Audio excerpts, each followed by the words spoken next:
Assalamualaikum warahmatullahi wabarakatuh. Salam sejahtera untuk kita semua. Salam Om Swastiastu, Namo Buddhaya, salam kebajikan.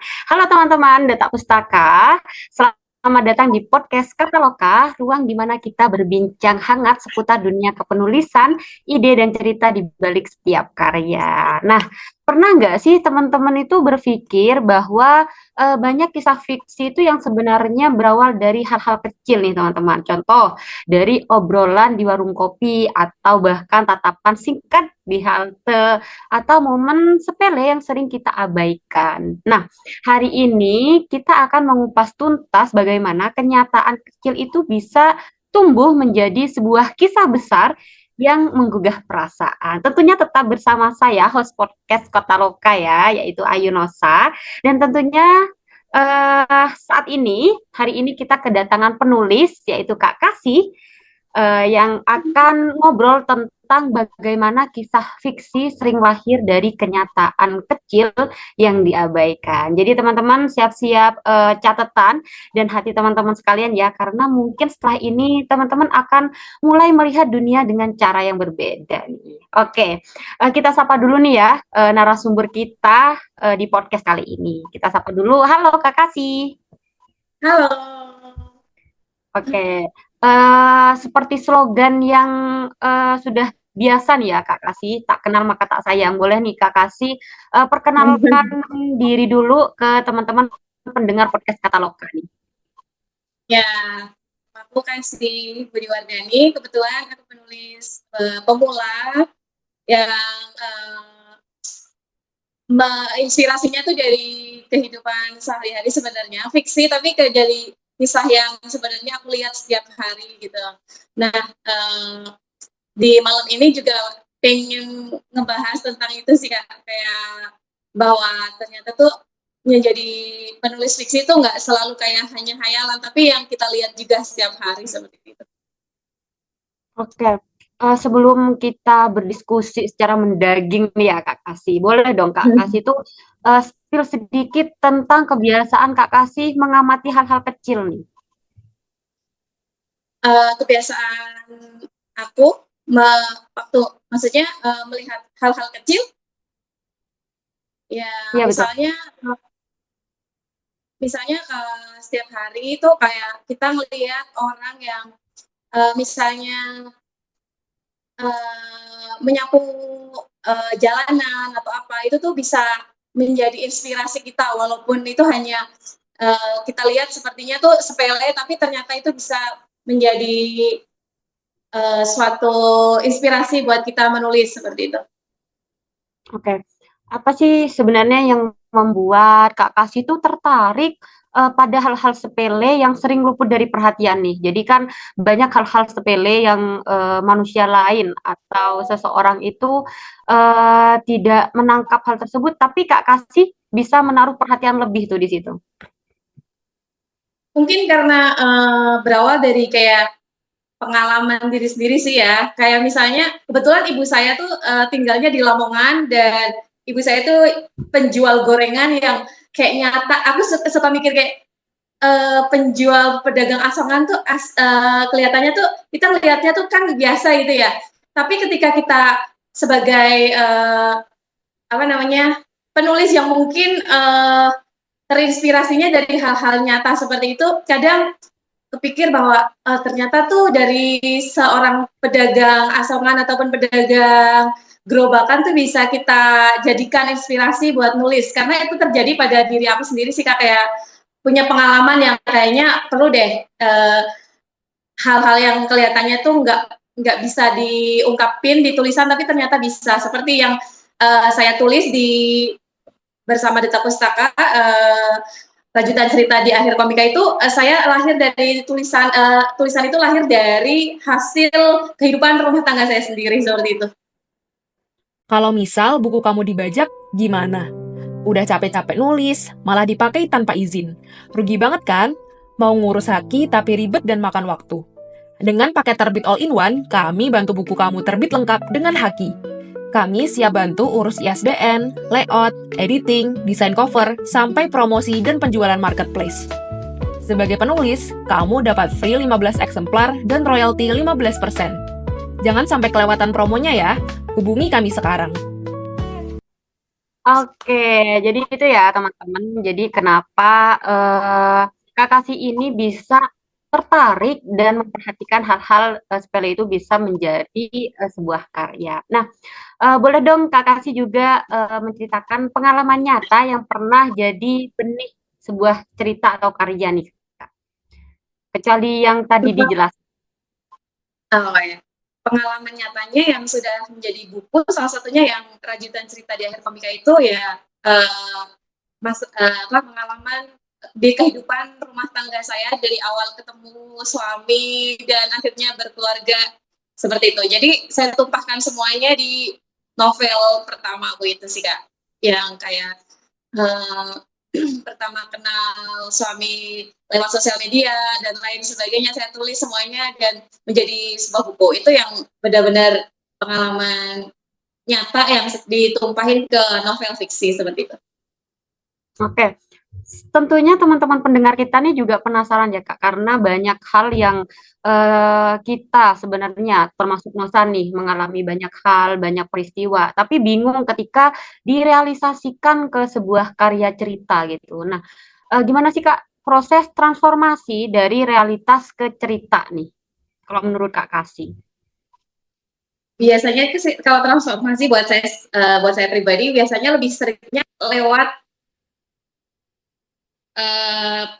kayak merenung gitu ya. Maksudnya kayak karena kan sebelumnya di dalam kehidupan itu pasti kayak ada apa ya, fase di mana kita tuh kayak sedih terus nggak ngapa-ngapain atau misalnya dengan segala problematika di kehidupan kita sehari-harinya. Nah terus pas merenung tuh kita mikir kayaknya kalau kisah hidup kita ini dijadiin tulisan itu kayaknya menarik ya. Tapi menariknya tuh awalnya tuh kayak buat diri kita sendiri gitu. Seperti kayak tapi buat orang lain belum tentu kayak gitu. Tapi di situ kita mulai mikir bahwa kayaknya kita tulis aja deh. Pokoknya sebelum saya jadi nulis novel itu pokoknya nulis aja sih, lebih ke nulis aja, tumpahin semuanya aja di buku ataupun di laptop seperti itu. Nggak ada kepikiran untuk menjadi karya seperti itu. Oke, jadi dari naskah novel Kak Kasih ini kan Rajutan Cerita di Akhir Komika kayak gitu kan ya? Iya. Itu sebenarnya real semua yang dituangin itu secara fakta atau ada imajinasinya nih Kak Kasih? Kayaknya fakta sih, tepatnya fakta sih karena itu benar-benar kayak dari awal saya ketemu sama suami sampai saya memiliki 2 anak seperti itu. Dan itu benar-benar nggak ada yang nggak ada yang maksudnya di apa ngayal atau gimana, nggak, kayaknya semua itu sebenarnya fakta tapi dibikin itu sih, dibikin cerita. Oke. Ada nggak sih Kak Kasih tantangannya menulis naskah novel, apalagi ini novel kan ya, cerita fiksi, yang itu diangkat dari kisah nyata tuh. Kan biasanya nih pengalaman-pengalaman dari penulis-penulis yang udah terkenal ataupun penulis-penulis pemula gitu. Permasalahannya adalah untuk menyeimbangkan antara fakta dan imajinasi. Nah, ini sangat unik sih ya menurut Nosa, Kak Kasih menulis naskah novelnya itu nyata, sesuai fakta dan tanpa ada hayalan imajinasinya tuh. Ada nggak tantangannya Kak Kasih? Mungkin sebenarnya tantangannya sih lebih ke pilihan-pilihan bahasanya aja sih. Coba kebetulan karena suami saya orang sastra, jadi saya meminta tolong beliau untuk kayak coba dia direvisi, bener nggak sih bahasa-bahasa yang saya pakai, soalnya saya bukan orang sastra seperti itu. Dan beliau biasanya yang kayak ngasih masukan kayak ini sebaiknya seperti ini bahasanya. Sebenarnya kesulitan saya tuh di bahasa aja sih Kak. Kalau untuk kayak karena itu menurut saya nyata ya, jadi kayak tinggal nulis aja dan beliau yang bantu untuk ngerevisi kayak misalnya oh ini udah bener nih, ini masih salah, seperti itu aja sih. Karena benar-benar pemula yang masih amatiran yang benar-benar baru belajar sekali nulis kayak gitu. Oke, boleh dong spill sedikit adegan atau narasi yang paling Kak Kasih suka di bagian novel Kak Kasih ini, yang itu memang benar-benar terlahir dari adegan nyata, Kak. Adegan nyata. Sepertinya uh, maksudnya yang lahir dari novel saya itu. Iya, Iya nggak betul. sih? Iya, betul. Yang Ah, inspirasi dari adegan nyata, terus Kak Kasih masukin ke naskahnya gitu.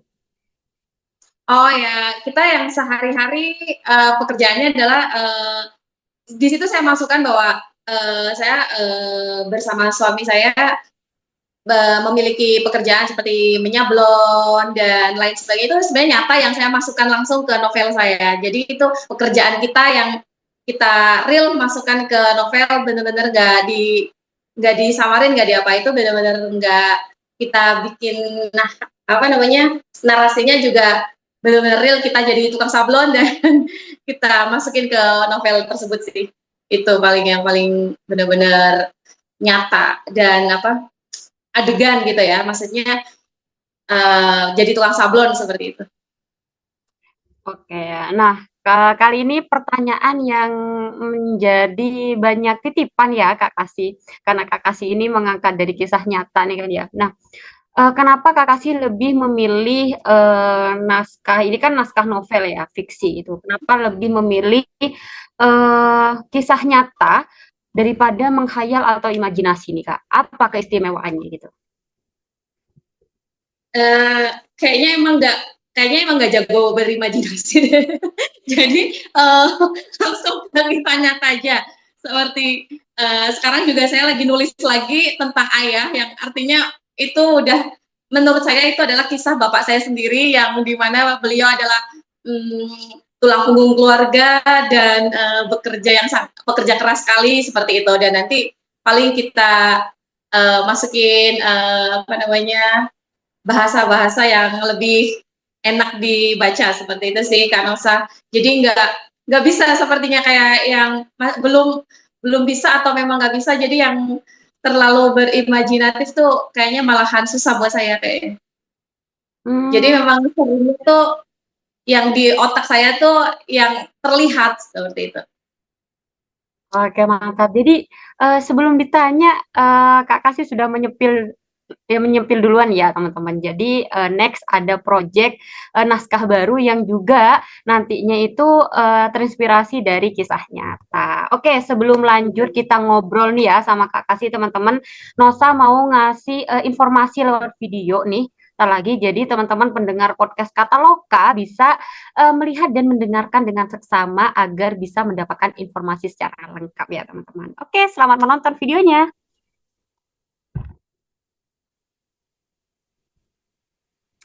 Oke, jadi itu ya teman-teman informasi yang ingin Nosa sampaikan ke teman-teman pendengar podcast Kataloka. Jadi teman-teman yang ragu atau teman-teman yang ingin kolaborasi sama Detak Pustaka bisa banget nih. Contohnya nih seperti Kak Kasih bisa eh, melahirkan naskahnya dan berkolaborasi dengan Detak Pustaka. Oke, kita lanjut ngobrol nih ya Kak Kasih. Eh, Ya, ini juga apa ya, menjadi sebuah pemikiran untuk teman-teman penulis pemula. Jadi pertanyaannya seperti ini nih Kak Kasih. Gimana caranya melatih kepekaan terhadap sekitar gitu. Soalnya kan ada tuh kata-kata Kak Kasih, kalau kita menjadi seorang penulis kita harus menjadi seseorang yang peka juga, peka terhadap lingkungan, peka terhadap isu, ya. kayak gitu kan ya. Nah, menurut Kak Kasih Ya. gimana nih? Caranya kita melatih kepekaan itu? Sebenarnya kepekaan itu ataupun empati itu kadang datang dari emang dari diri kita sendiri sih ya kan Osa. Jadi banyak sekali pengalaman-pengalaman yang sudah saya alami, misalnya dari masa kecil yang emang susah dan dari background keluarga yang bukan orang berada, sehingga kepekaan itu kan pasti datang dari diri kita sendiri ya, nggak maksudnya nggak dari orang lain. Jadi ketika kita melihat sesuatu yang akhirnya jadi, maksudnya nggak harus di luar lingkungan, bahkan di lingkungan kita sendiri akhirnya kita sadar dan kita paham bahwa dengan adanya apa namanya, empati ataupun kepekaan kita terhadap orang-orang sekitar yang akhirnya menumbuhkan rasa ataupun menjadi inspirasi buat kita sebagai penulis seperti itu. Itu sih yang saya alami lebih ke dari diri saya sendiri seperti itu. Oke, menulis dari kisah nyata itu kan menulis dari sebuah kejujuran ya, bisa dibilang seperti itu ya Kak Iya, Kasih ya? kejujuran. Oke, jadi boleh dong Kak Kasih bagi tips nih ke Nosa, ke teman-teman pendengar podcast Kataloka juga tentunya, tips menangkap ide dari kehidupan sehari-hari gitu. Jadi gimana caranya kita tuh Hmm, bisa kita bisa mengeksplorasi apa yang terjadi sehingga bisa menjadi sebuah karya gitu. menurut aku harus genuine sih, harus original ya. Maksudnya emang kita misalnya mengangkat kisah yang nyata ya, memang kita harus harus lebih tepatnya apa ya? Mungkin kita apa ya? Lebih ke jujur aja terhadap diri kita sendiri seperti itu, jujur bahwa ya emang harus apa adanya karena kan ini mengangkat kisah yang nyata seperti itu. Jadi buat aku sendiri sih harus kayak yang apa adanya aja sih Kak. Karena emang inspirasinya dari kisah yang ada gitu. Oke, mantap. Oke, Kak Kasih, boleh dong apa ya? Menceritakan sedikit kayak ini bukan spoiler ya, Kak Kasih ya. Tapi apa sih sebenarnya yang ingin Kak Kasih sampaikan ke pembaca atau apa yang ingin Kak Kasih ingin informasikan lewat novel Rajutan Cerita di Akhir Komika ini? Sebenarnya apa yang ingin disampaikan? Yang ingin saya sampaikan mungkin dari rasa sakit yang rasanya kayak kita udah mau nyerah gitu. Ternyata tuh ada loh orang yang bisa mencintai kita seapa adanya kita dan kita nggak perlu patah semangat ataupun merasa bahwa sepertinya nggak ada ya yang mencintai aku, nggak ada yang sayang sama aku. Jadi kita harus percaya diri dan yakin bahwa di kehidupan yang indah ini pasti ada seseorang yang mau menerima kita apa adanya dan membuat kita menjadi lebih berdaya dan pastinya lebih bermanfaat aja sih. Kalau di Rajutan Cerita di Akhir Komika seperti itu. Oke, terakhir nih Kak Kasih.